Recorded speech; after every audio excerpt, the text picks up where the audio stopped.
Good morning, everyone, and welcome to Conversations with Annassa. So delighted to see you all. Missed you last week. So let's start with meditation and bring ourselves all into the same space. So take your attention inside.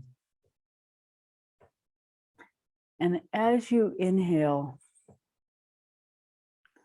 imagine, and this is actually the truth, but you are surrounded by God's love, which is the highest, best energy for everyone. And it's always available inside and outside of us. But for the moment, we'll imagine it outside of us. And as you inhale, breathe in this magnificent, pure pranic plasma, which is the healing love energy of the multiverse. So every breath you are inhaling that, and every exhale, you're exhaling everything that doesn't work. Everything that tends to take you into the negative. So we'll just do that for a little bit.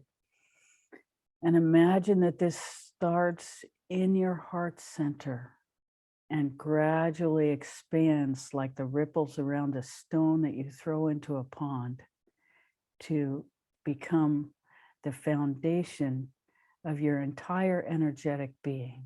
So you inhale pranic plasma.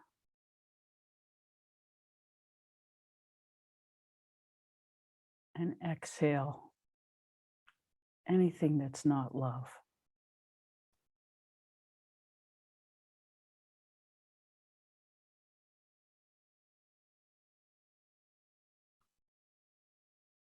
And you feel yourself to be like a sponge, taking in this beautiful energy.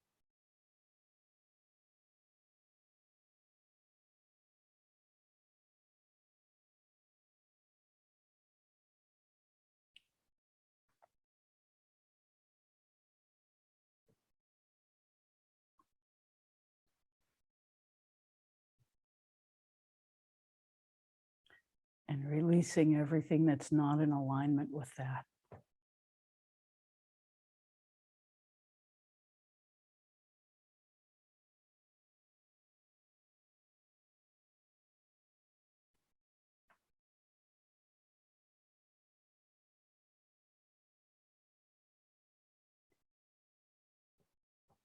And when your entire being is radiating love, then you take your attention to your heart center in the middle of your chest. And you imagine a tiny being there the size of your thumb. And that being, as you look closer, is yourself in the state of complete realization, ultimate awareness, sitting on a lotus. And as you breathe into that space, allow it to expand, to gradually occupy your whole body.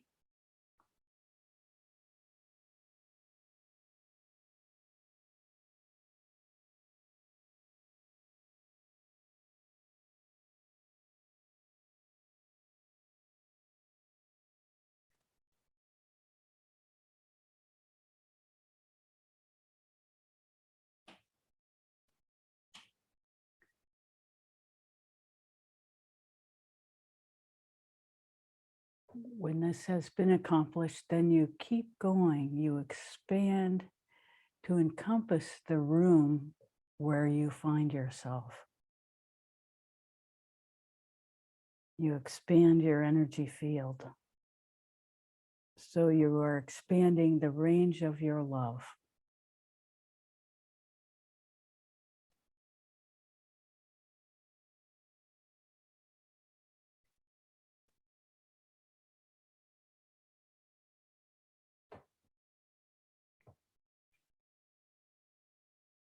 Having accomplished that, you expand to encompass the entire city where you find yourself. everything in that city is happening within you.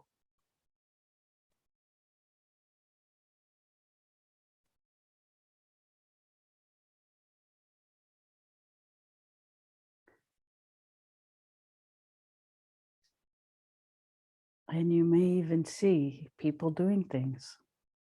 This is fine.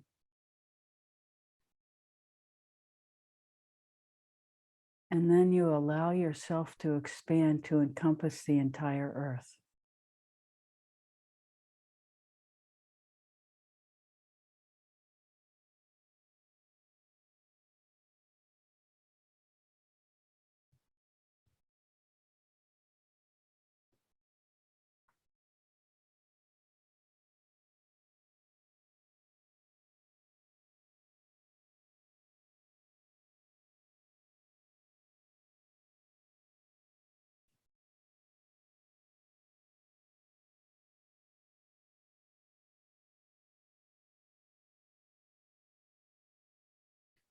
And now expand to encompass the solar system.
Now gently allow yourself to begin to return to encompassing the earth.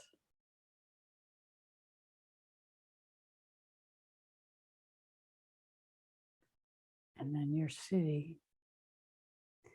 And when you get to the room you're sitting in, stay at the ceiling looking at yourself, the self that started this meditation.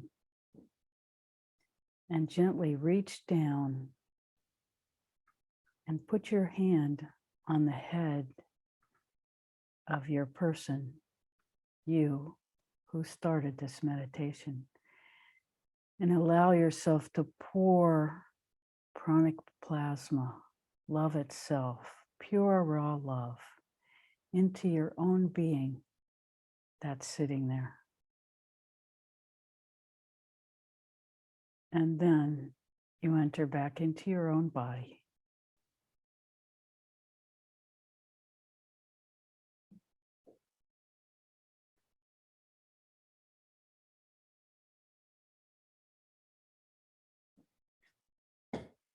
And basking in the experience of pure raw love, allow your attention to come back,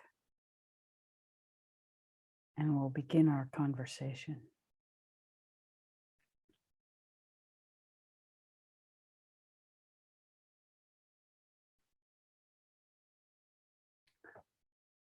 So happy to be with you this morning. How may we serve? And may everything that comes through be for the highest benefit of everyone.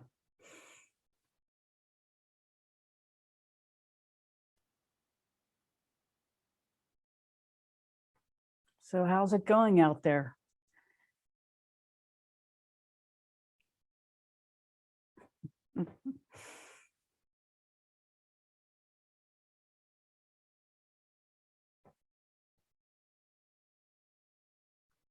Brenda?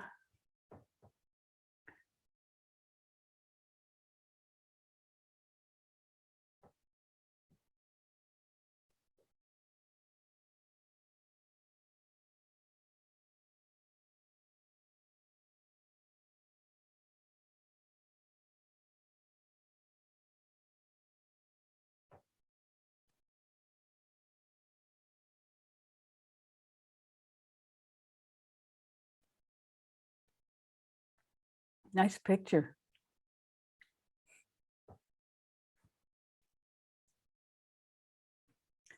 So, Suzanne, good morning.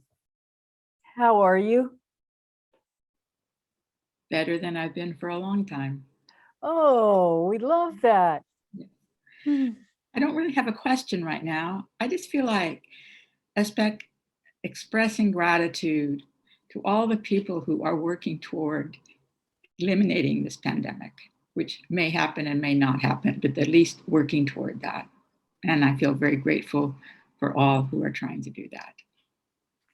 Completely with you. Yes. Yes. And it's confusing out there. Yes, I know that. It's very confusing. So we can allow it to be chaotic and confusing and not hold any judgment about it. Just watch it in front of us and make the best decisions that we can see in each moment for ourselves, and try not to get into arguments with others, because it's such a hot button, such a hot button. Yeah. And you can see the logic behind any decision anybody makes.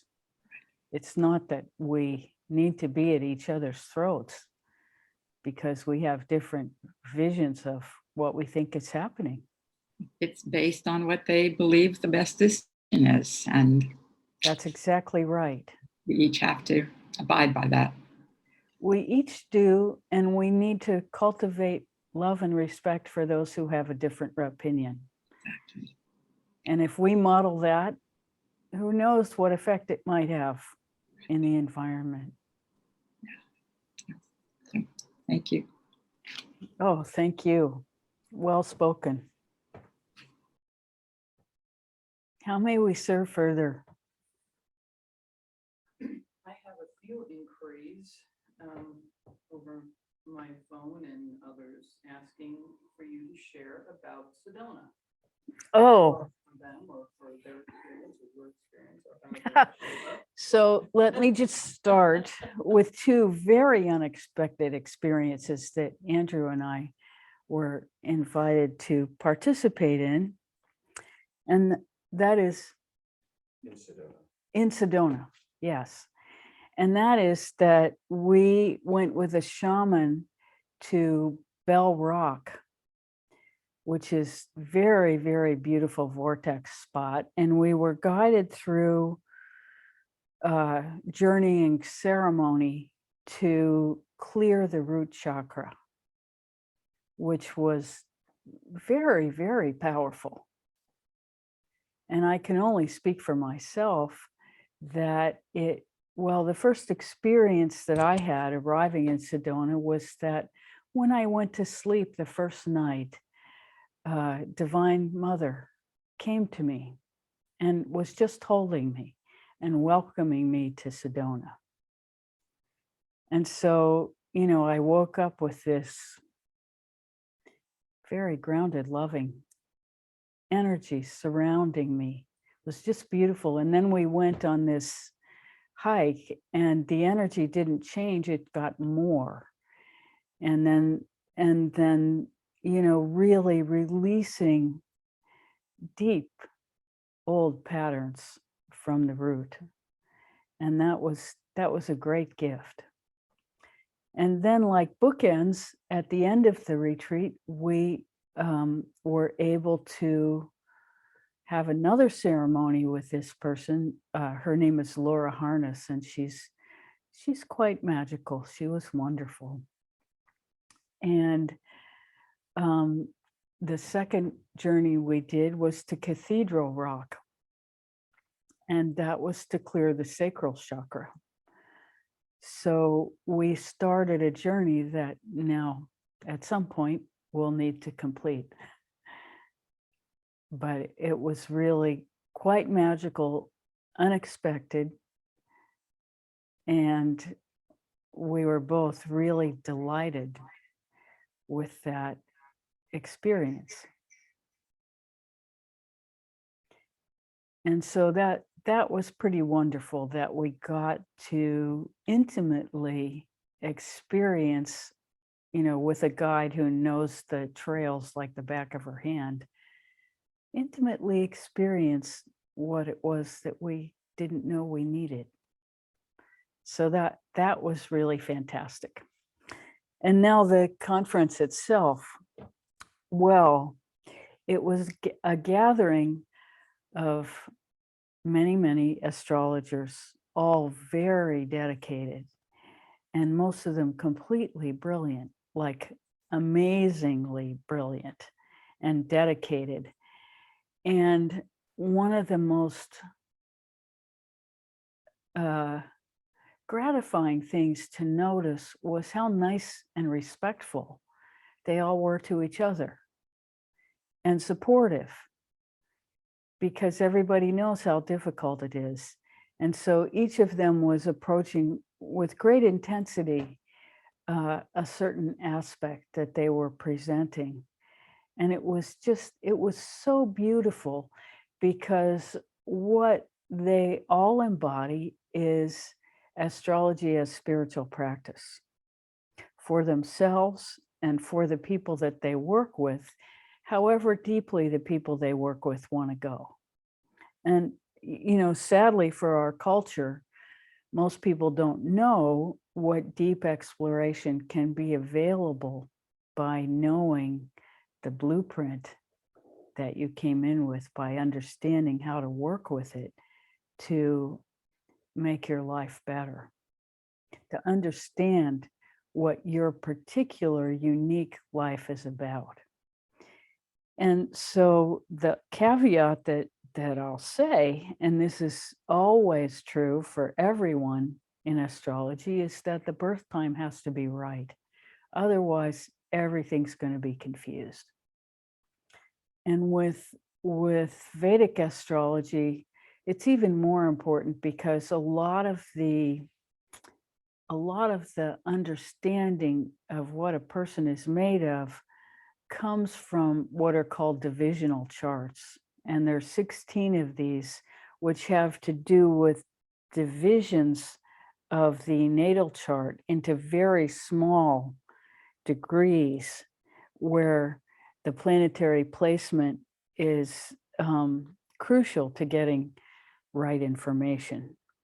And so if you don't know the exact birth time, then it's difficult, and it requires a really knowledgeable astrologer and some time with them to actually sort out. It's called chart rectification, to sort out what that birth time is, and that might take some real time and energy.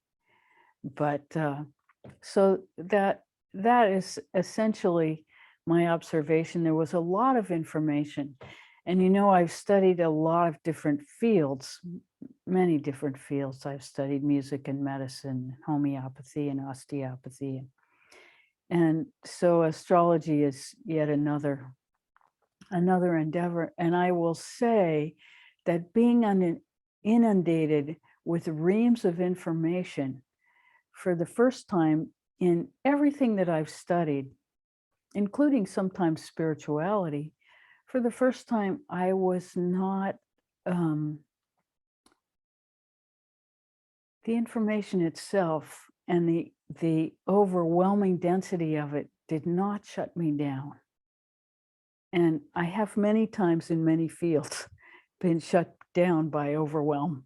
And so it was interesting to see that not happen in an intellectual way with this information.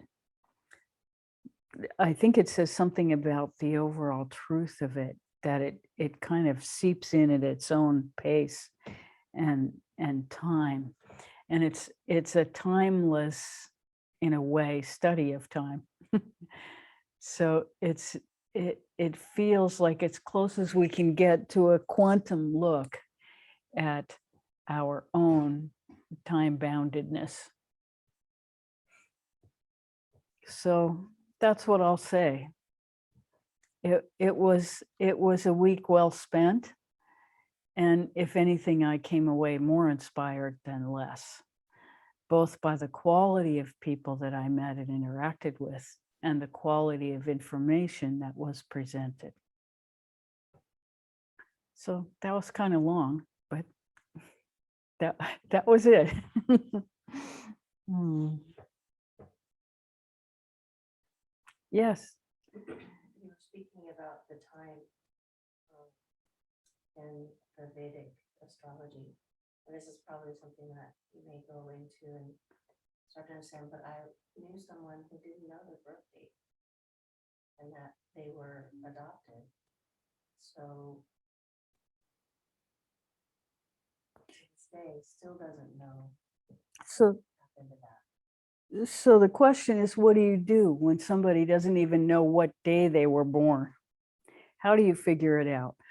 Well, there is a whole study called chart rectification, which is where the astrologer does a very in-depth inquiry into the person's experience, their life experience, and then goes back into the same month, if they can narrow it down to a month or a week.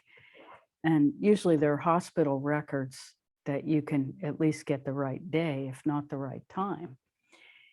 And then you work from there, matching the person's experience to the planetary layout of the day. And as you know the person better and better, and they know themselves better and better, you can get very, very close, if not to the minute.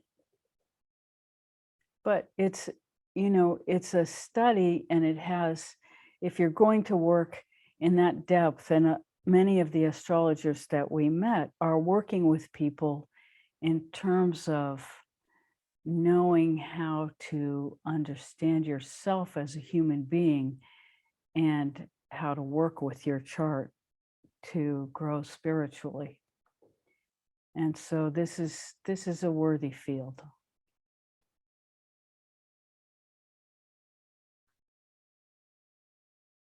I hope that answers your question. How may we serve further?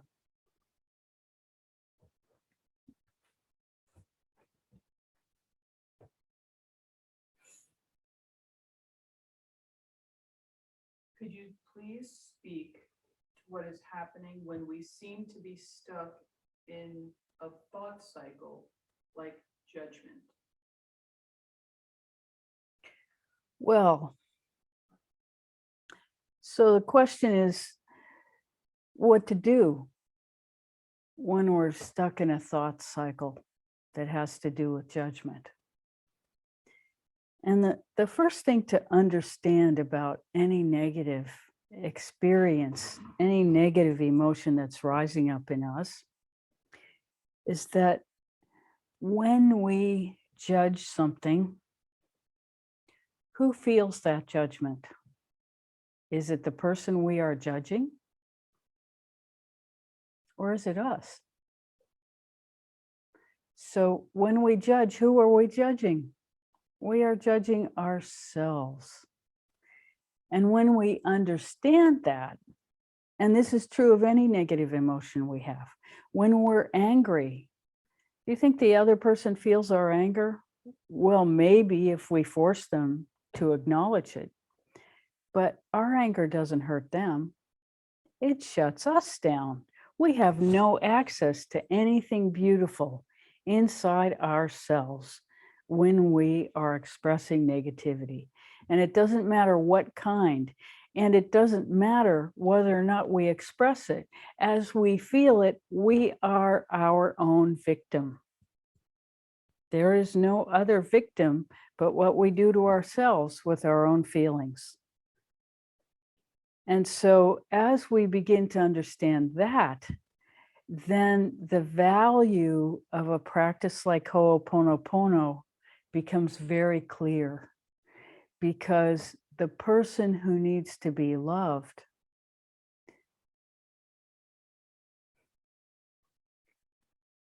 is us. It's really us. And we are the love that we have been waiting for somebody else to give us. And when we feel like we don't have what we need, it's always that separation from divine love, from the God within us that we are begging for and praying for. And the only way to experience that is to love ourselves. That's it. That's the whole secret. We have to love the God within us and become that, and then everything changes. And this is not something that only happens to one person in 3 billion. It's available as a birthright to every single one of us. And to put somebody else on a pedestal because they understand that is doing yourself a great disservice. The thing to do instead is to allow your negativity to rise up. And first of all, say, thank you. I'm seeing another part of myself that needs to be brought into harmony. Thank you so much, that part of me that's trying to get well.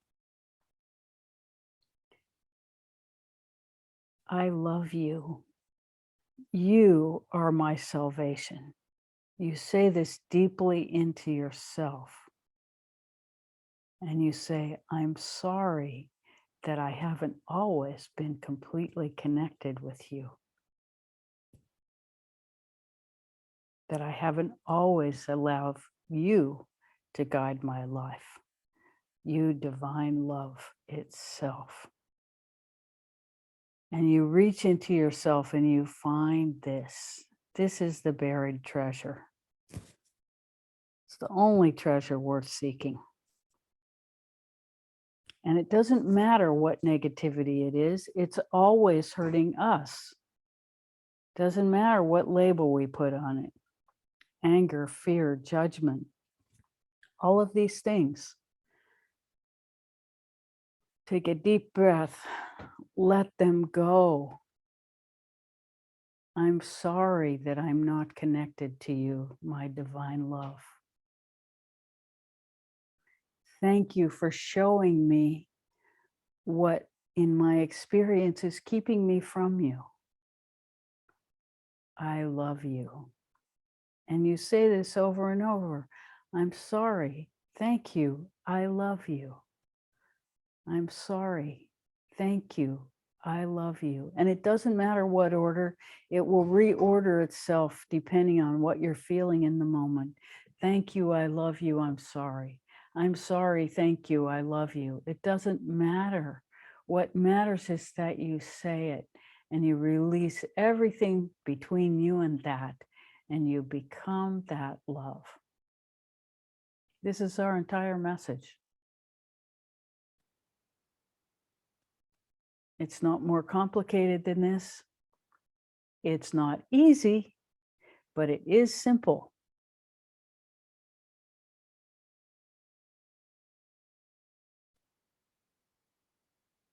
How may we serve further? So happy to be with you.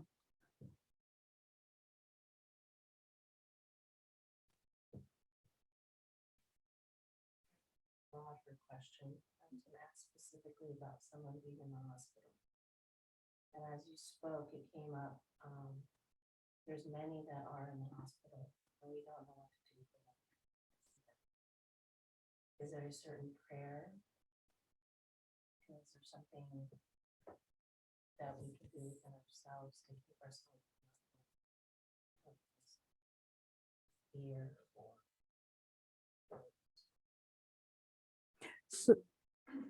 So the question is, there are many people in the hospital. What can we do to help them? Some of them we're closer to, and most of them we don't know anything about. So we're going to say the first thing you can do to help any other person is to help yourself. Because if you're not right, how can you love somebody else? So the first thing is to sit down and make sure that you are flowing within yourself.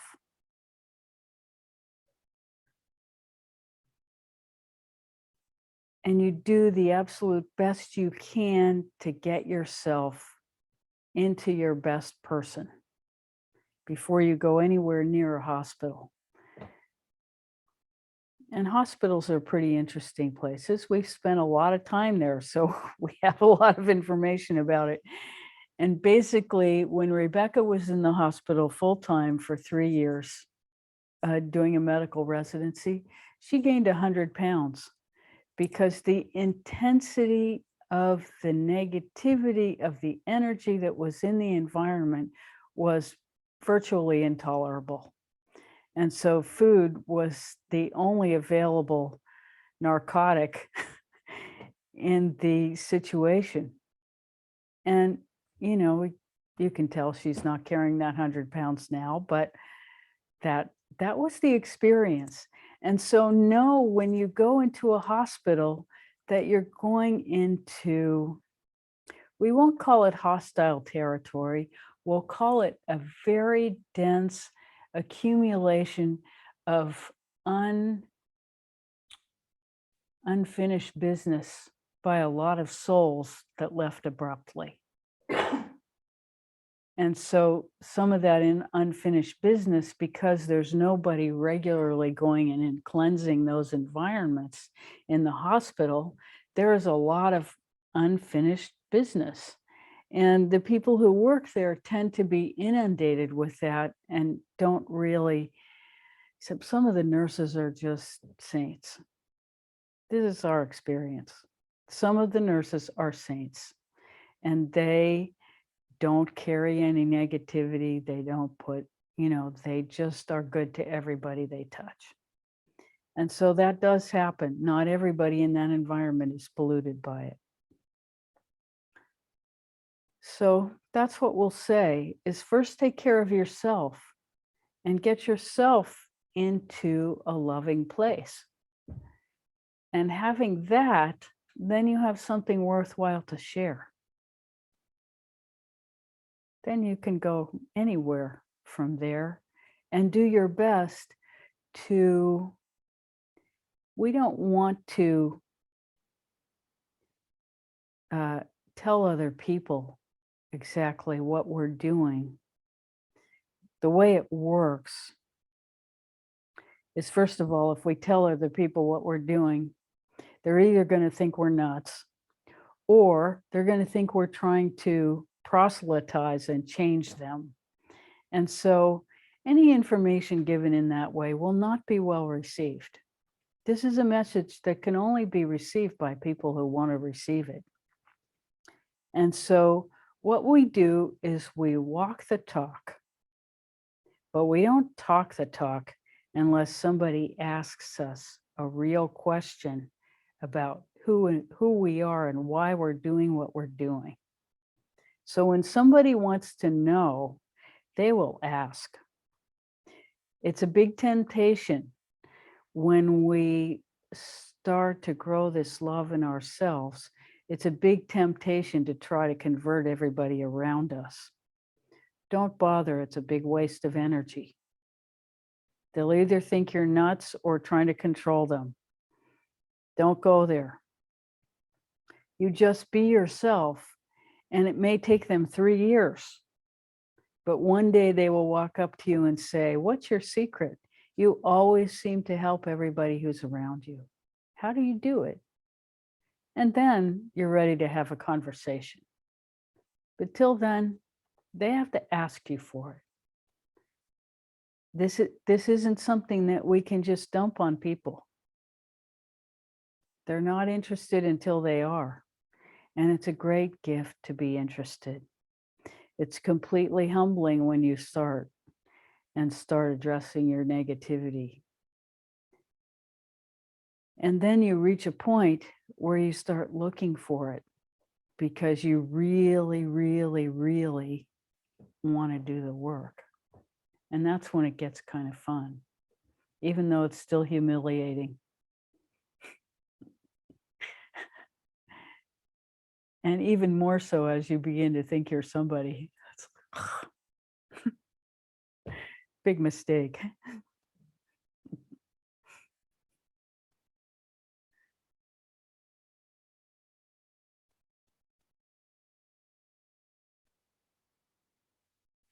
How may we serve? So much fun to be with you. Thank you for your questions.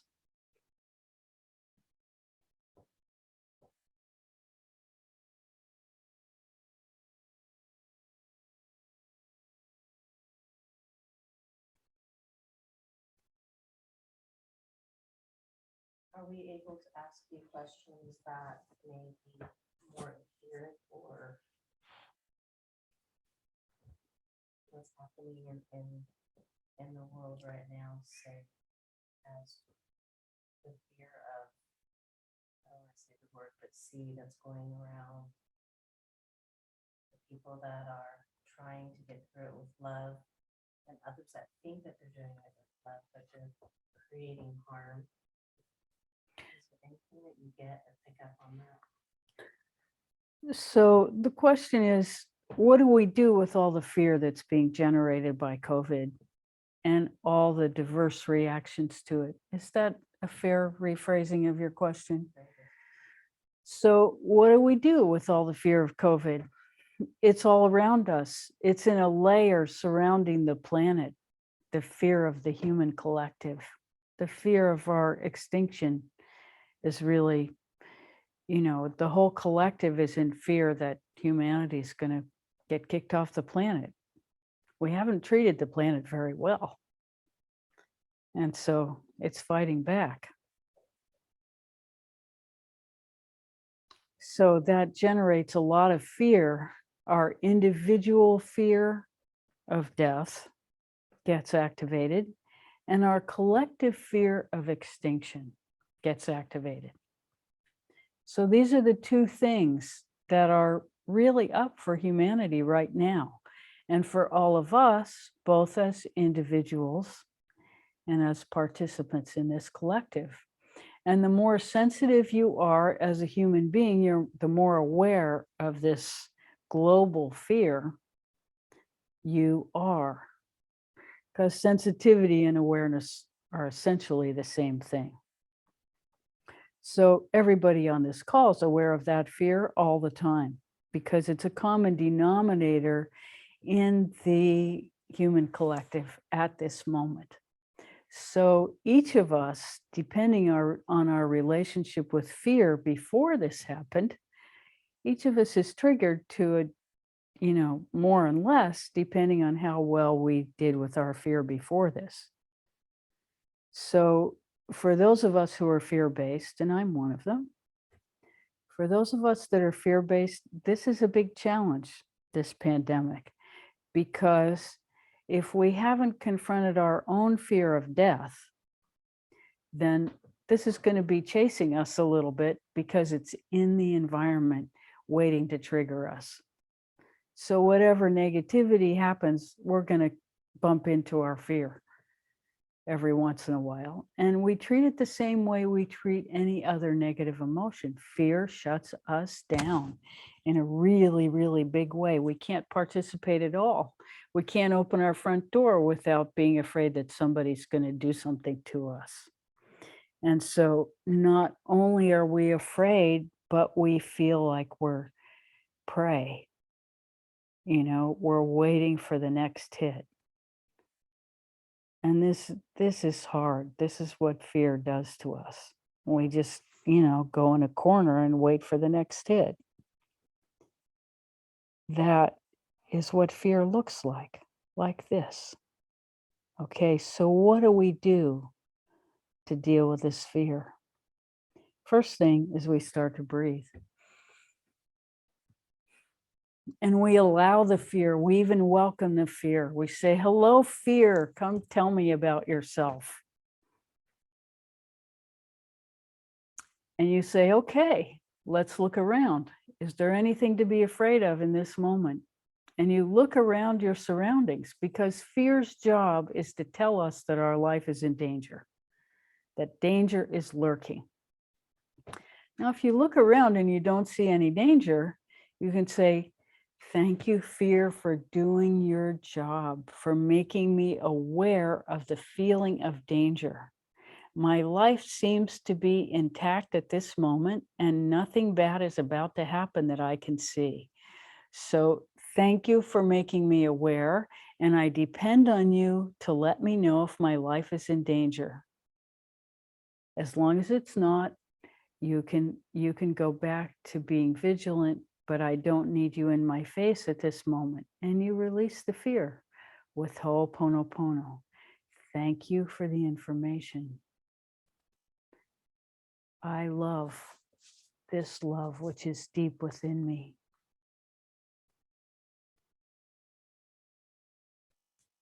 I'm sorry for anything that disconnects me from that love. Thank you. I love you. I'm sorry. I'm sorry. Thank you. I love you. I love you. Thank you. I'm sorry. Doesn't matter which order. It's the same practice, and it will take us exactly where we need to go in ourselves, into pure, raw love.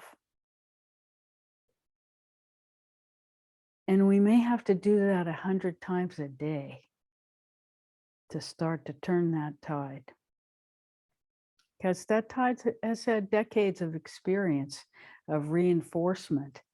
And when we, here's how it works. Wherever we put our attention is what we are cultivating. Let's say that again. Wherever we put our attention is what we're cultivating. So if we think about how afraid everybody else is, we're cultivating fear. Whether it's inside us or outside is immaterial. We're usually cultivating it inside ourselves, and we're cultivating some experience of victimhood within ourselves. So it's very important that we cultivate love. So we have to think about love. We have to become love. And you know, love is a big word. It means a billion things to a billion people. So what is it?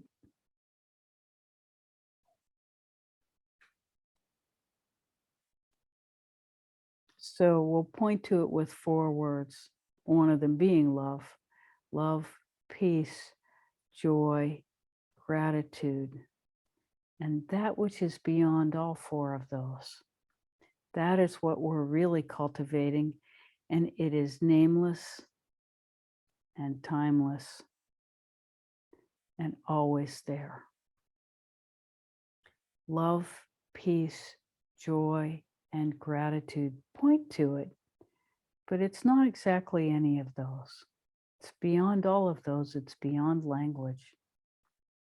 And it contains everything that there is. There is nothing that is outside of it. All parts are welcome. This is why we don't reject anything.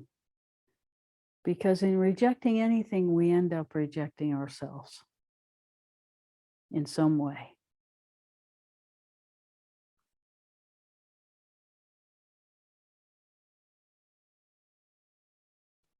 Because as we meditated this morning and everything was included in our meditation, there's nothing outside of us. That is actually the truth. Where is our boundary really? As a human being, where do we end? At our skin? Well, everybody on this call knows that we have experiences that are outside of our skin, or that we can't tell if they're inside our skin or not. So our skin's not really, it's a physical boundary, but it's not the boundary of our information. We have waves of feeling that flow through us that we can't tell where they come from or where they're going, but they definitely happen. You know, you're just sitting there and suddenly this wave of feeling comes through. And the first thing we do is attach some meaning or explanation to it.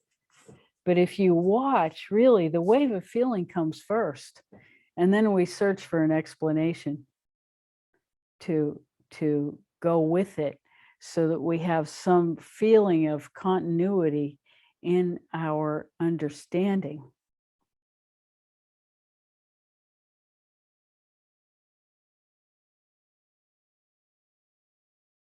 And just as an example, the astrology is all the waves coming from the planetary, the seen and unseen, the known and unknown bodies of matter in the multiverse. They have an impression on us. They do. Just because we don't know anything about it doesn't mean it's not happening. And at the same time, we don't have to know everything to be able to become love. All we have to know is how to do that. And that's all we ever talk about. Ho'oponopono is the biggest tool in your toolbox to calm everything down, to really go deep in yourself and become more and more loving. And if you want it simpler than that, you can just do Om inside yourself and feel the enormous clarity that comes from that. It will clear everything away. And there are lots of other mantras to connect to different energetic experiences within ourselves. How may we serve further? Did that answer your question? And there's a lot more.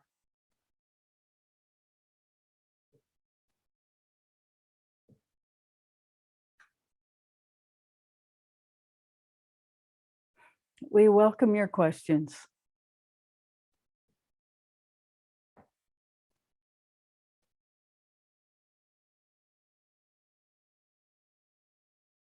I have one that I'm fearful to ask. I'm not quite sure what that's about, but I feel and I'm sensing as today, this conversation in timeline, that there's something else that is out there assisting us. And I don't know if it's the right word to call extraterrestrial. Do you ever bring in or channel outside, or are you getting information that we are to know? That's may not of this birth.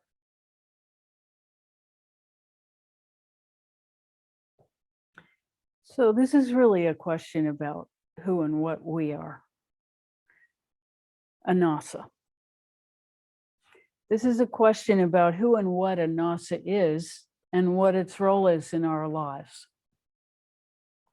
Sorry for the it.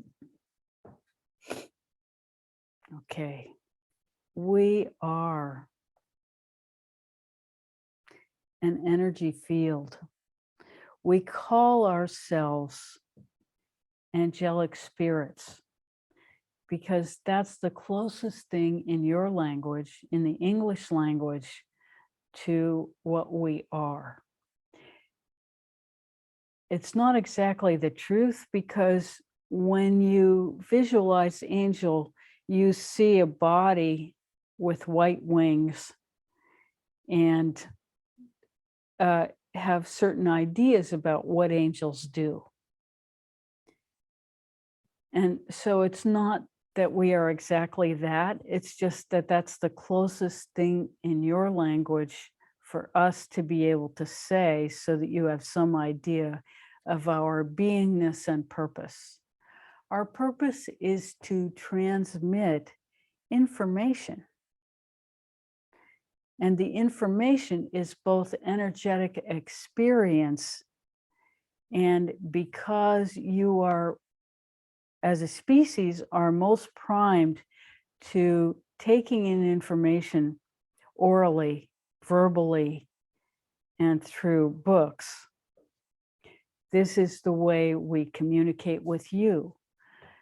But because we are primarily an energetic soul group, we are an energetic soul group, and we are within that energetic field individuated in a way. We say in a way because we know, because we're not embodied, we know how the words you have are transparent, translucent, permeable, boundless. We are all of those things. And we know it because we don't have bodies. We don't have skin to pretend that we end in a certain time or place. Nor are we governed by time. Time doesn't exist for us. We are timeless. But we understand time. We know how it works for you. And we are available to guide you to the love at your core. This is our sole purpose, is to show you how to make the leap from linear reality, which is bounded by language, and language takes words, are meant to reduce things so that we can find a common denominator to call them and communicate with each other. That's what words are. Words are basically reductionistic. So we reduce everything with words. And the thing about spirit is that it cannot be contained in words because it is boundless and limitless. And love itself is that. And anything that's that can't be contained by words.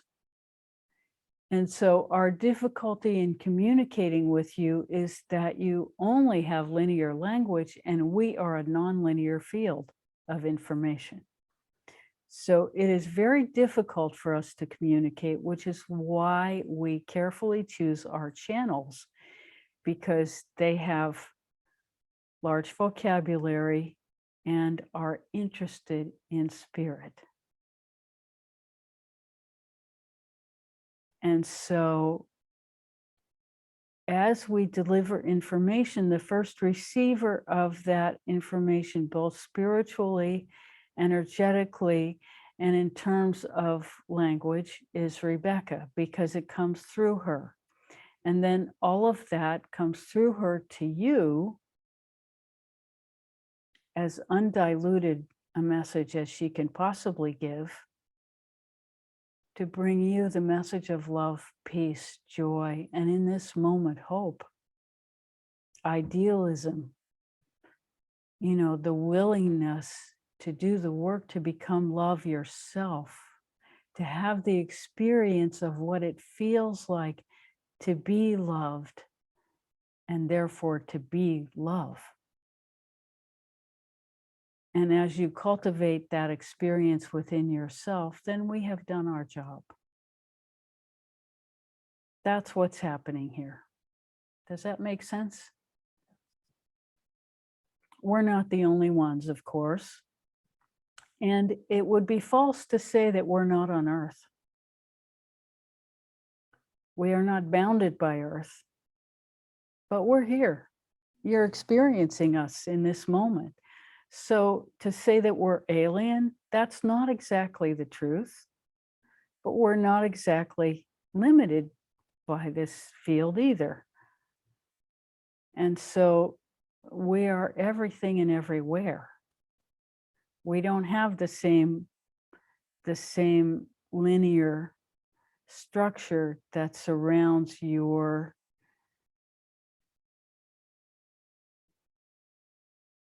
see, we run out of words pretty quickly. We don't have linear structures surrounding our capacity to experience. And so understand that in putting everything into your vocabulary and your language, it is completely reduced. It doesn't lose all its power. It's just that it doesn't fit into words. So our transmitting capacity is actually most efficient in meditation, which is why we always start and end that way. But if we didn't have this stuff in the middle where you could ask your questions, it would be hard for you to move forward. So we are as available as we possibly can. And do you find that that is, we are becoming as a species more telepathic and being able to resonate?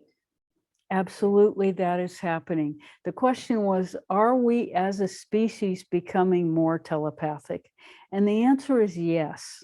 We are progressing as a species in terms of coming into fifth dimensional reality, which is the next step for humanity. And fifth dimensional reality is outside of time.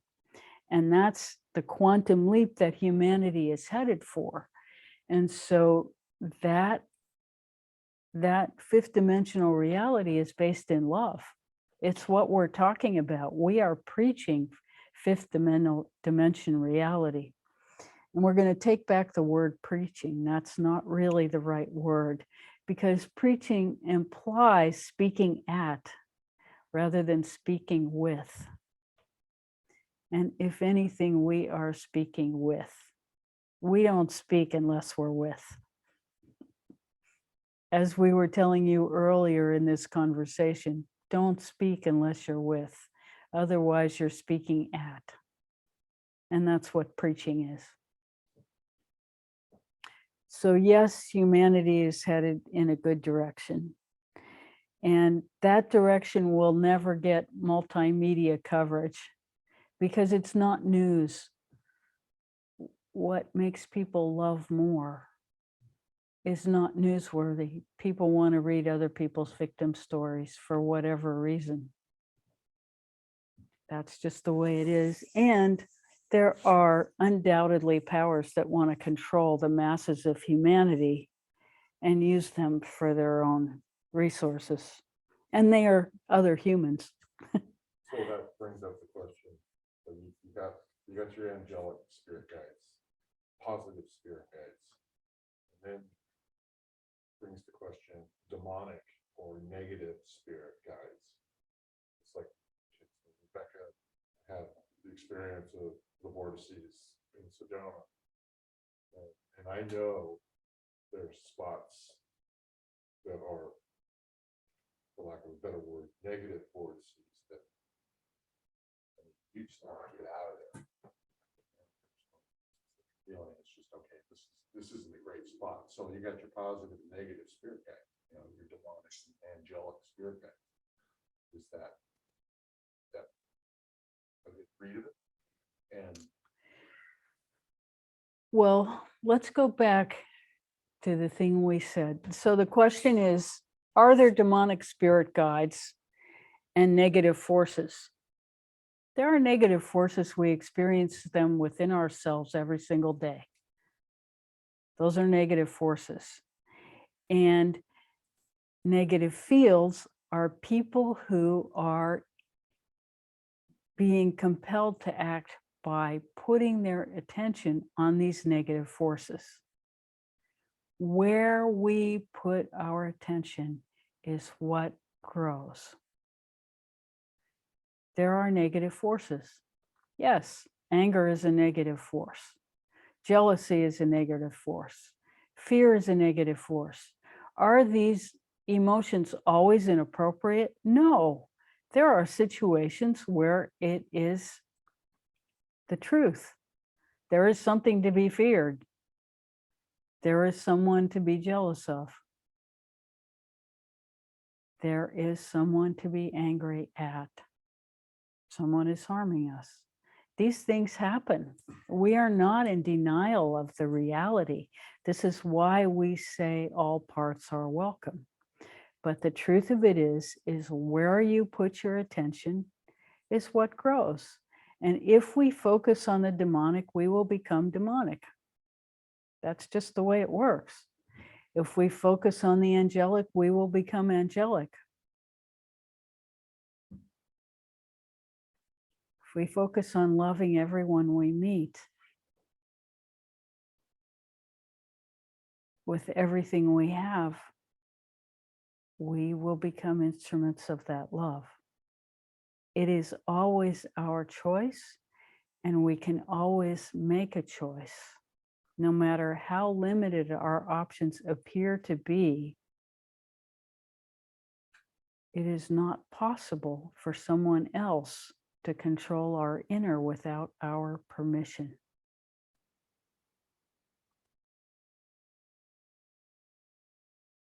And you can look at the experience of countless people who have gone to jail and come out, Nelson Mandela. I mean, these people, he went to jail for decades and he came out an angelic being.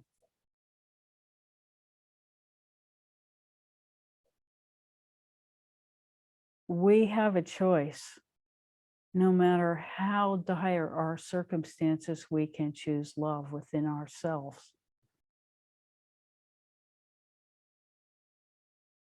Does that answer your question? Yes. We can call them demonic influences. They exist, and they exist between our ears mostly, in our minds, because we give them space and attention. And it's not denial to put our attention elsewhere. It's just common sense.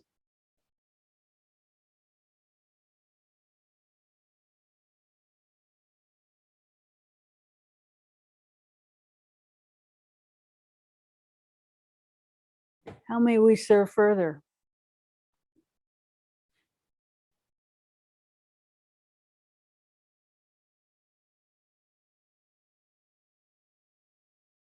So as our friend brought that up, energy, and as you had shared about decision, we have choice.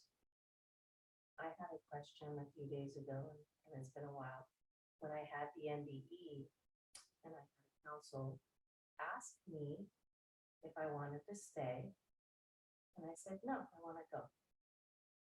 And then they came back and said, no, you need to stay. And I felt like I did not have a choice until I just heard what you spoke. I had a choice of my reaction. I thought they took something from me because they asked me to do a specific question. I believe I got the answer in that it was my own egoic thought, perhaps. They asked me, and I said, I want to go. Where's the choice in that? But the choice is within me, yes?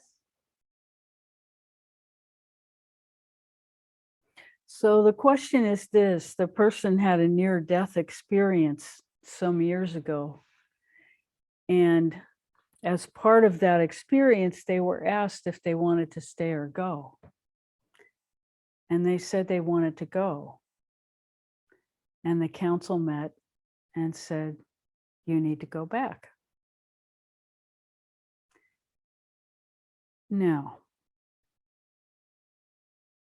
there is no human being in their right mind that would choose anything but to dissolve into the bliss of that white light, given the opportunity.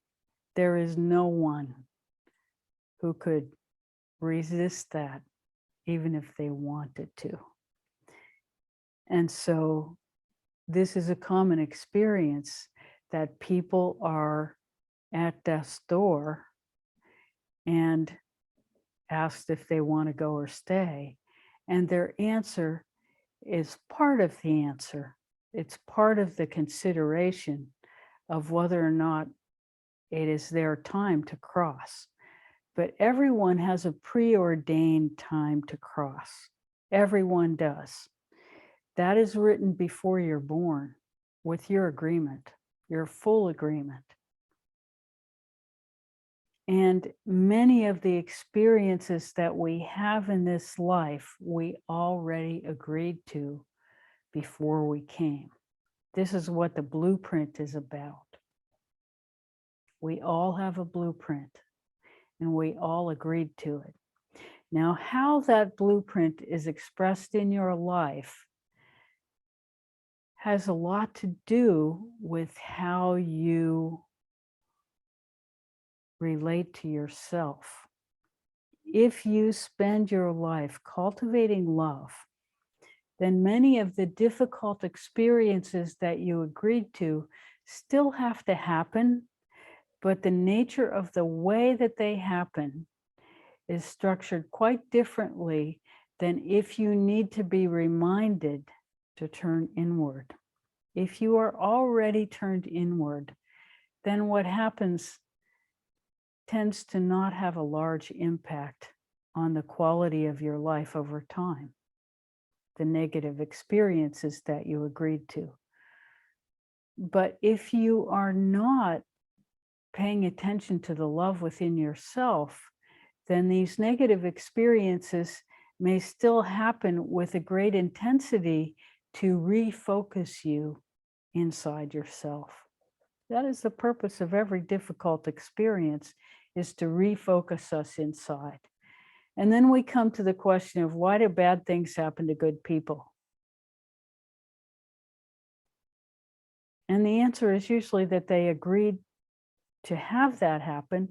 And very often they agreed to have that happen so that other people could witness it and make a change.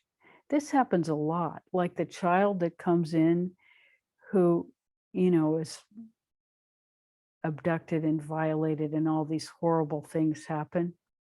Well, the way it is for the experience of the child is that, and every human being is built with a physiology that when something happens that's really, really terrible to the body has its own medicine cabinet that pours in.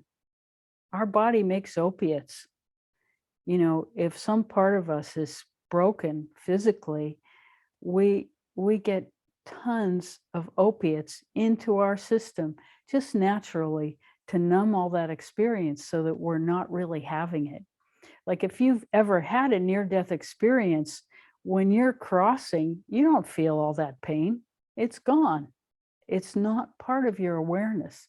What you're aware of is meeting source. You're not aware of the pain. And so we're forgetting where we're going with this. So yes, your opinion about whether you're finished or not when you're in that situation has some value, but it's not the decisive factor, because everyone would want to not come back if they're really asked, because the bliss of that experience, undeniable. That white light, there's nothing more seductive than that. And we know it's real when we experience it.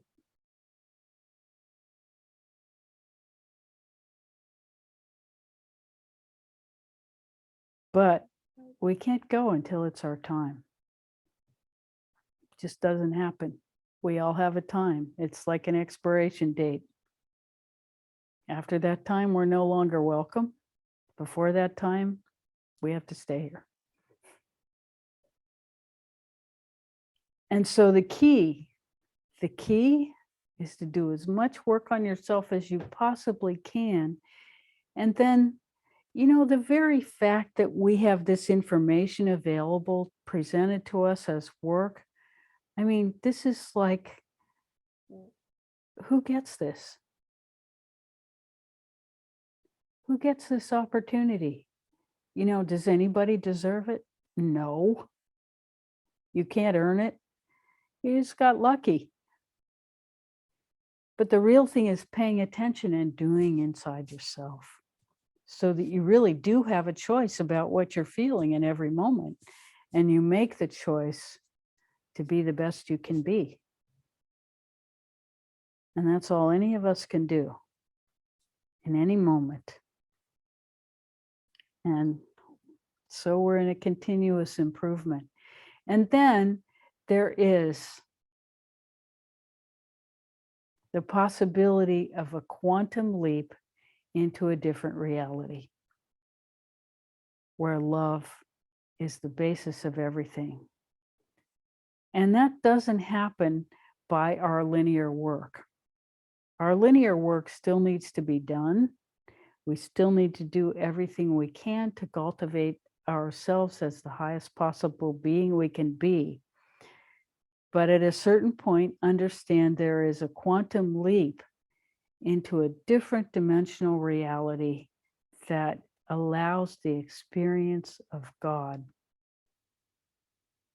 and us as God. And that's just a gift that happens when it happens.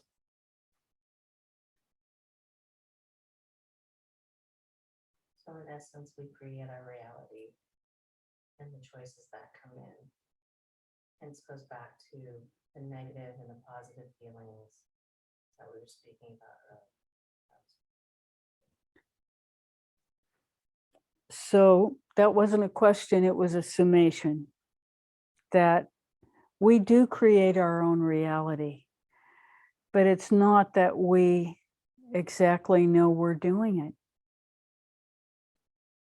But once we understand that we're doing it, then we have a different potential in terms of manifestation. And this is what attracts a lot of people to spirituality. They want to get rich without effort.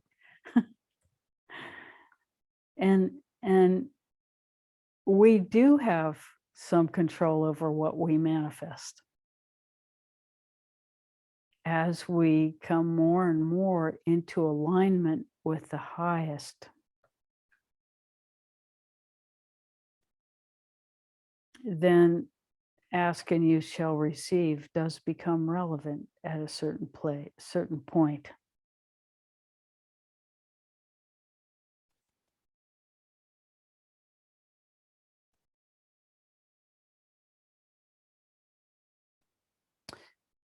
So here we are at 11:18. To expand on manifestation would take at least 10 minutes. And that's what we have left. So let's start there next time. We'll promise to talk to you about manifestation and abundance and how all that works, because there is a logic. We call it the logic of love, where we know we're not original with that statement, but there is a logic behind abundance that we can tap into as we become more and more aligned. And it's part of the logic of love. And so we'll start there next week. We are so, so happy to be with you. There's so much joy in connecting. So let's go into our meditation for the next 10 minutes. And this meditation will be a transmission. So it will be silent and we'll have our eyes open through Rebecca.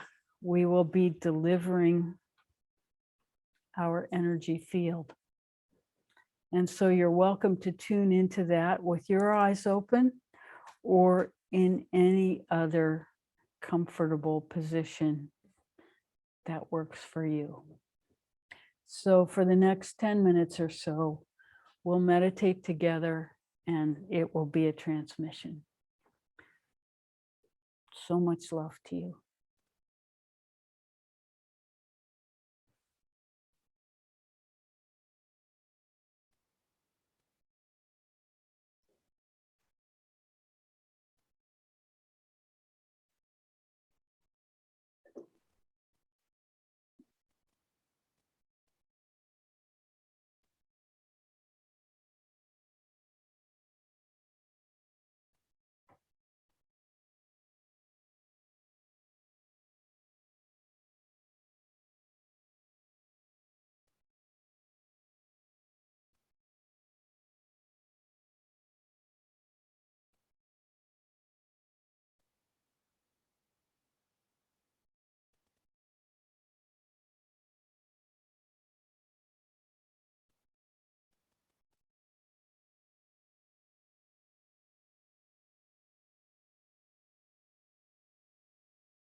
Thank you so much for coming today.